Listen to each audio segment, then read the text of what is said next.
लिए मेहनत का गुलाम बनना पड़ता है। राजस्थान के नए सीएम भजनलाल पर यह लाइन सटीक बैठती है। कल जयपुर में भव्य कार्यक्रम के दौरान वो सीएम पद की शपथ लेंगे। पहली बार विधायक बनते ही उन्हें सीएम की कुर्सी मिल गई है, लेकिन राजनीति में ना ही सही उन्होंने संगठन में जी जान से लंबा वक्त दिया है और बिना किसी स्वार्थ के पार्टी की सेवा का ही नतीजा मिला है कि वो सीएम की ताजपोशी तक पहुंच पाए। कई जीत बाकी, कई हार बाकी, अभी तो जिंदगी का पूरा सार बाकी है। यहाँ से चले हैं नई मंजिल के लिए, ये तो एक पन्ना था, अभी तो पूरी किताब बाकी है।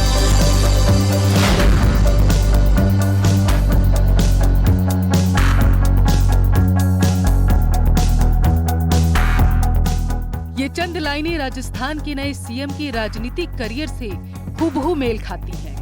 15 दिसंबर को भजनलाल शर्मा जिंदगी की नई मंजिल पर कदम रखेंगे। वो बतौर सीएम अपने जीवन की नई पारी की शुरुआत करेंगे। अब तक राजनीति, संघ और संगठन में उन्होंने जो सहयोग दिया है वो एक इतिहास में होगा, लेकिन 15 दिसंबर के बाद नए तरीके से उनके जीवन की किताब लिखी जाएगी। उनकी ताजपोशी की तैयारियां भव्य तरीके से की जा रही है। जयपुर के अल्बर्ट हॉल के सामने उन्हें सीएम पद की शपथ दिलाई जाएगी। अल्बर्ट हॉल समेत उनके आसपास के इलाके को दुल्हन की तरीके से सजा दिया गया। जगह जगह रंग बिरंगी रोशनी की व्यवस्था की गई। जयपुर की गलियों में बधाई संदेश देते पोस्टर भी लगाए गए। कार्यक्रम भव्य होगा, जिसमें शामिल होने वाले मेहमानों की संख्या भी लाखों में होगी। कार्यक्रम में प्रधानमंत्री नरेंद्र मोदी, गृह मंत्री अमित शाह, रक्षा मंत्री राजनाथ सिंह, परिवहन मंत्री नितिन गडकरी, केंद्रीय मंत्री स्मृति ईरानी के अलावा पीयूष गोयल, धर्मेंद्र प्रधान, प्रहलाद जोशी, अश्विनी वैष्णव, गजेंद्र सिंह शेखावत, भूपेंद्र यादव, हरदीप सिंह पुरी, अनुराग ठाकुर, अर्जुन राम मेघवाल, नित्यानंद राय, एसपी सिंह बघेल और मनसुख मांडविया तो हिस्सा लेंगे ही। इसके अलावा जो मुख्यमंत्री शामिल होंगे उनमें यूपी के सीएम योगी आदित्यनाथ, गुजरात के सीएम भूपेंद्र भाई पटेल, हरियाणा के सीएम मनोहर लाल खट्टर, मध्य प्रदेश के मुख्यमंत्री मोहन यादव, छत्तीसगढ़ के नए सीएम विष्णुदेव साय भी शामिल होंगे। इसके अलावा महाराष्ट्र के सीएम एकनाथ शिंदे, अरुणाचल के सीएम पेमा खांडू, असम सीएम हेमंत बिस्वा शर्मा भी कार्यक्रम में शामिल होंगे। गोवा के सीएम प्रमोद सावंत, त्रिपुरा के सीएम माणिक साहा और मणिपुर के सीएम एन बीरेन सिंह को भी न्योता भेज दिया गया है। कार्यक्रम में कुछ डिप्टी सीएम भी शामिल होंगे, जिनमें यूपी के डिप्टी सीएम केशव प्रसाद मौर्य और ब्रजेश पाठक का नाम शामिल है। अरुणाचल के डिप्टी सीएम चौना मीन, महाराष्ट्र के डिप्टी सीएम देवेंद्र फडणवीस, नागालैंड के डिप्टी सीएम यानथुंगो भी शामिल होंगे। राजनीति के अलावा सामाजिक क्षेत्र के लोग भी शपथ समारोह में आएंगे। खेल जगत और साहित्यिक जगत के लोग भी भव्य कार्यक्रम का हिस्सा बनेंगे। कल ताजपोशी होनी है और उससे पहले तैयारियां तेज कर दी गई हैं। यहाँ पर हलचल तेज है और आपको एक बार फिर से बता दें, सुरक्षा को लेकर बेहद खास इंतजाम किए जा रहे हैं। तकरीबन 1.5 किलोमीटर, जिससे पहले यहाँ पर बैरिकेड्स लगा दिए गए हैं। रामनिवास बाग का ये एरिया जहाँ पर कल बड़ी संख्या में लोग पहुंचेंगे। प्रधानमंत्री नरेंद्र मोदी से लेकर यहाँ पर गृह मंत्री के पहुंचने का भी कार्यक्रम है। साथ ही साथ जैसा कि आपने जिक्र किया कि कई अलग अलग राज्यों के मुख्यमंत्री भी कल यहाँ पर पहुंच रहे हैं, तो वीवीआईपी एंट्री है, जिसे लेकर एसपीजी की ओर से खास तैयारियां की गई है। कुछ ही समय पहले यहाँ पर कमिश्नर बिजू जॉर्ज जोसेफ खुद पहुंचे थे। कार्यक्रम भव्य होगा, जिसकी तैयारियां बड़े स्तर पर की जा रही है। प्रशासन पूरी शिद्दत के साथ तैयारियों में लगा। बीजेपी के दिग्गज शपथ ग्रहण समारोह स्थल की तैयारियों का जायजा ले रहे हैं। पर्यटन, पुरातत्व, पीडब्ल्यूडी को मंच तैयार करने की जिम्मेदारी सौंपी गई। हजारों लोगों के बैठने की व्यवस्था भी की गई है। इस बीच कुछ सुरक्षा के नजरिए से एहतियातन कदम भी उठाए गए, जैसे गुरुवार सुबह 7 बजे से 15 दिसंबर दोपहर 3 बजे तक रामनिवास बाग में वाहनों की आवाजाही बंद कर दी गई। अल्बर्ट हॉल को भी पर्यटकों के लिए बंद किया गया। सीएम के अस्थायी आवास के बाहर से डिवाइडर हटा दिया गया। अब आवास जाने के लिए सीधा रास्ता बनाया गया। ट्रैफिक रूट में भी बदलाव किया गया। रामनिवास बाग के अंदर चलने वाले ट्रैफिक को भी बंद किया गया, जबकि रामनिवास बाग के नजदीक समानांतर मार्ग से गाड़ियां गुजर सकेंगी। जो इसके मापदंड है उसके अकॉर्डिंग सारी व्यवस्थाएं रहेंगी। उसके साथ साथ मूल रूप से जो उस दिन यातायात का संचालन होगा वो जो अल्बर्ट हॉल है जहाँ पे ये कार्यक्रम स्थल है उसके चारों ओर चुनौतीपूर्ण रहेगा, और साथ में जो आवश्यक वाहन होंगे, एम्बुलेंस होगा, अग्निशमन वाहन होंगे, पुलिस के वाहन होंगे, उनके लिए तो खैर शीघ्रता से निकल सके वो व्यवस्था रहेगी। शपथ ग्रहण समारोह से पहले भावी सीएम एक्टिव मोड में आ चुके हैं। कार्यकर्ताओं और पदाधिकारियों से मुलाकात कर रहे हैं। लंबे संघर्ष के बाद सत्ता के शिखर पर पहुंचे भजन लाल शर्मा एक मिसाल है उन लोगों के लिए जो संघर्ष से पहले ही परिणाम की इच्छा रखते हैं। Bureau report, news 18 Rajasthan.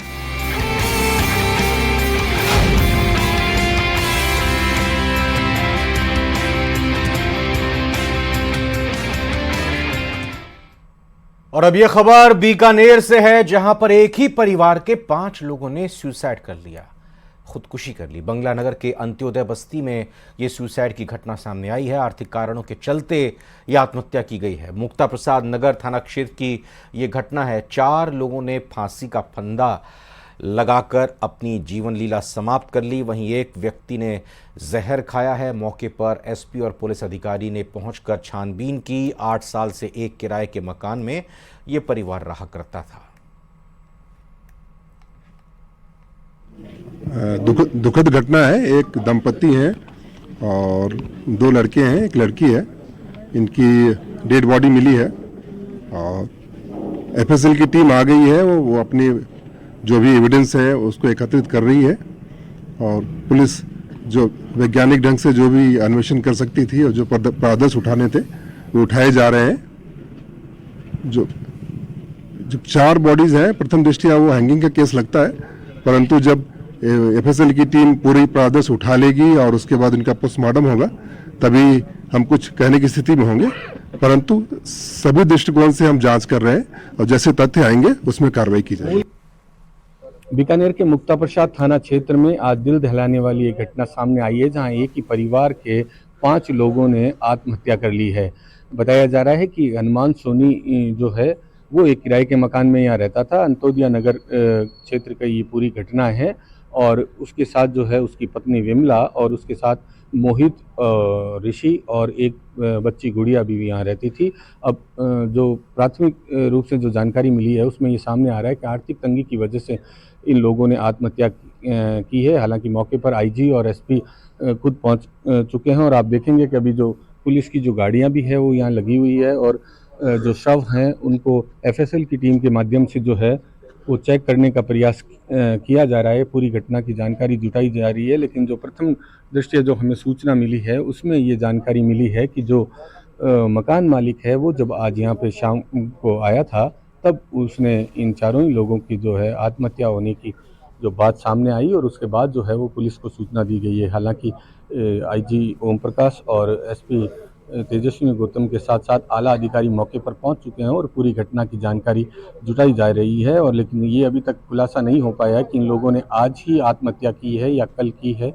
लेकिन ये जरूर बताया जा रहा है कि इनमें से एक शख्स ने जो है वो फांसी लगाकर आत्महत्या की है, वहीं बाकी लोगों ने जो जहरीला पदार्थ खाकर जो है वो आत्महत्या की है। देखने वाली बात यह है कि अब पुलिस जो है इस पूरे मामले को लेकर क्या पटाक्षेप करती है। बीकानेर से न्यूज़ 18 के लिए विक्रम जागरवाल। पाली जिले की पॉक्सो कोर्ट ने मासूम के साथ दरिंदगी और हत्या के मामले में दोषी शख्स को फांसी की सजा सुनाई है। फैसले के दौरान कोर्ट ने टिप्पणी करते हुए कहा कि आरोपी ने अपराध की सभी सीमाओं को लांघ कर दिया।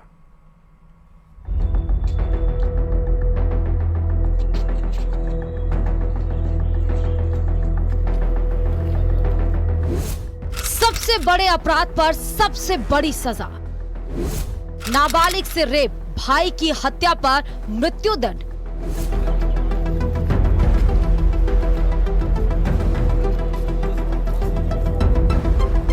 पाली जिले की पॉस्को कोर्ट ने हत्या और बलात्कार के एक मामले पर एक दरिंदे को मौत की सजा सुनाई है। साथ ही कोर्ट ने दरिंदे पर 5 लाख का जुर्माना भी लगाया। पॉस्को कोर्ट 3 के जज अनवर अहमद चौहान ने फैसला सुनाते हुए कहा कि व्यक्ति ने हैवानियत की सभी हदें पार कर दी। आरोपी ने जघन्य अपराध किया है, इसलिए उसे मौत की सजा देना जरूरी है। भारतीय दंड संहिता 302 के तहत मृत्युदंड की दंडादेश दिया है न्यायालय ने, और पॉक्सो में जो आरोप था उसमें अंतिम सांस तक और कठोर कारावास और 5 लाख रुपए जुर्माना भी अधिरोप न्यायालय ने किया है, और ये आज न्यायालय ने फैसला प्रोनाउंस किया है। पुलिस चार्जशीट के मुताबिक 1 मई 2023 को पाली जिले के सिरियारी थाना क्षेत्र में 10 साल की नाबालिग और उसका 13 साल का भाई बकरियां चराने गया था। तभी पेड़ की टहनी काटने को लेकर अर्जुन सिंह नाराज हो गया। उसने मामूली बात को लेकर नाबालिग लड़के की निर्मम हत्या कर दी और भाई की बचाने की गुहार लगा रही बच्ची को भी हवस का शिकार बनाकर मौत के घाट उतार दिया। पुलिस और परिवार को दोनों शव छत विछत हालत में मिले थे। मई 2023 में सिरियारी थाने का एक प्रकरण था, उसमें आरोपी ने भाई बहन को बकरियां चराते हुए उसकी हत्या और दुष्कर्म कारित कर दिया था, और करीब 6 महीने बाद आज न्यायालय ने दोनों पक्षों की बहस सुनने के बाद एक ऑर्डर सुनाया है। कोर्ट ने दोषी को उसके किए की सजा सुना दी। हो सकता है कि इस फैसले से परिवार को भी थोड़ी तसल्ली मिले, लेकिन ये फैसला उन लोगों के लिए एक सबक है जो ये सोचते हैं कि वो क्राइम करेंगे और कानून की नजर से बच जाएंगे। पाली से न्यूज़ 18 राजस्थान के लिए श्यामलाल चौधरी की रिपोर्ट। पाली और जोधपुर में पॉलीमर्स ग्रुप से जुड़े ठिकानों पर इनकम टैक्स डिपार्टमेंट की कार्रवाई हुई है और तीसरे दिन भी ये जारी है। आयकर छापों में पाली के गोगड़ ग्रुप, प्रेम केबल्स और पीजी फॉइल्स और जोधपुर के उमा पॉलीमर्स ग्रुप के ठिकानों से बड़े पैमाने पर काले धन का खुलासा हो रहा है। छापों में तीनों ग्रुप संचालकों के ठिकानों से अब तक 20 करोड़ रुपए की ज्वेलरी पकड़ी जा चुकी है। आयकर छापों में ग्रुप संचालकों के ठिकानों से अब तक 1 दर्जन से ज्यादा अघोषित लॉकर्स के साथ साथ 2.5 करोड़ रुपए की नकदी मिली है। सभी लॉकर्स को आयकर विभाग द्वारा सीज कर दिया गया है। छापे की कार्रवाई में गोगड़ ग्रुप के संचालकों के ठिकानों से 19 करोड़ रुपए की कैश लेन देन के दस्तावेज मिले हैं। सूत्रों के अनुसार ग्रुप संचालकों द्वारा बड़े पैमाने पर बिजनेस में हेराफेरी की जाती है। दस्तावेजों के अनुसार ग्रुप संचालकों द्वारा ब्लैक मनी जनरेट करने के लिए जरूरत से ज्यादा अनावश्यक कागजी खर्चे दर्शाए जाते हैं। वहीं डाइंग और प्रिंटिंग कारोबार करने वाले कारोबारियों ने प्रांजुल फैशन नाम से अंतर्राष्ट्रीय कारोबार दर्शा रखा है और इस कारोबार में विभाग को भारी अनियमितताओं के दस्तावेज मिले हैं। वहीं प्रेम केबल और पीजी फॉइल्स ग्रुप के कारोबार में एल्यूमिनियम उपकरण निर्माण में भारी अनियमितताएं सामने आई हैं। ग्रुप संचालकों द्वारा करोड़ रुपए के स्क्रैप के कारोबार का किसी भी एजेंसी को आज तक कोई रिकॉर्ड उपलब्ध नहीं करवाया गया है। आयकर अधिकारी तीनों ग्रुप संचालकों के ठिकानों से दस्तावेजों को जब्त करके पूछताछ कर रहे हैं। डिप्टी सीएम प्रेमचंद बैरवा का एक वीडियो सोशल मीडिया पर तेजी से वायरल हो रहा है। वायरल हो रहे वीडियो में डिप्टी सीएम प्रेमचंद बैरवा गाड़ी पर चढ़कर नाच रहे हैं। बैरवा को कार्यकर्ताओं के संग झूमते हुए देखा जा सकता है। बताया जा रहा है कि यह वीडियो चुनाव परिणाम के दिन का है। प्रेमचंद बैरवा ने दूदू से चुनाव जीता है और अब राजस्थान सरकार में डिप्टी सीएम की जिम्मेदारी मिली है।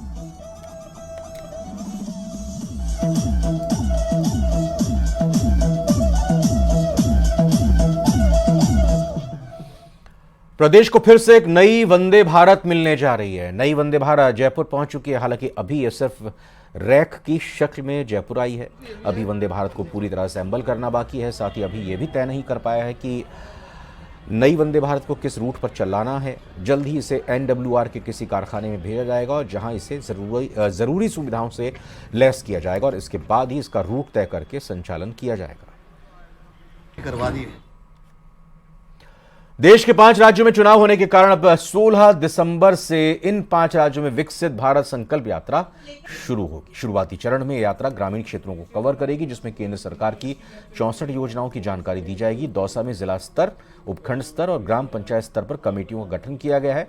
भारत सरकार के आवासन और शहरी कार्य मंत्रालय के निदेशक ने कलेक्ट्रेट सभागार में तैयारी को लेकर समीक्षा बैठक ली। इस दौरान उन्होंने यात्रा को सफल बनाने के लिए अधिकारियों को आवश्यक दिशा निर्देश भी दिए। राजस्थान में इलेक्शंस की वजह से ये विकसित भारत संकल्प यात्रा यहाँ पे शुरू नहीं हो पाई थी। जो अभी ये 5 स्टेट जहाँ पे इलेक्शन हुए हैं वहाँ पे प्रथम चरण में 16 दिसंबर से शुरू की जा रही है। और इस डिस्ट्रिक्ट में दौसा में ये प्रथम चरण में रूरल एरियाज को कवर किया जाएगा। दूसरे फेज में अर्बन एरियाज को कवर किया जाएगा। 5 जनवरी को श्रीकरणपुर विधानसभा सीट पर होने वाले उपचुनाव को लेकर कांग्रेस प्रत्याशी रुपेंद्र सिंह ने नामांकन भर दिया है। आपको बता दें कि कांग्रेस ने गुरमीत सिंह कुन्नर के निधन के बाद उनके बेटे रुपेंद्र सिंह को श्रीकरणपुर सीट से मैदान में उतारा है। श्रीकरणपुर विधानसभा सीट पर उपचुनाव, कांग्रेस प्रत्याशी रुपेंद्र कुन्नर ने किया नामांकन। पिता के निधन के बाद कांग्रेस ने बनाया प्रत्याशी। रुपेंद्र सिंह कुन्नर ने अपने पिता की राजनीतिक विरासत को आगे बढ़ाने की जिम्मेदारी उठाते हुए श्रीकरणपुर सीट पर अपना नामांकन भर दिया है। कांग्रेस ने उनके पिता के निधन के बाद इस सीट से उन्हें उम्मीदवार बनाया। राजनीतिक जानकारों का मानना है कि कांग्रेस ने रुपेंद्र कुन्नर को टिकट देकर सहानुभूति का कार्ड खेल दिया। रुपेंद्र सिंह कुन्नर ने नामांकन भर दिया है, जबकि 22 दिसंबर तक नामांकन वापसी की जाएगी।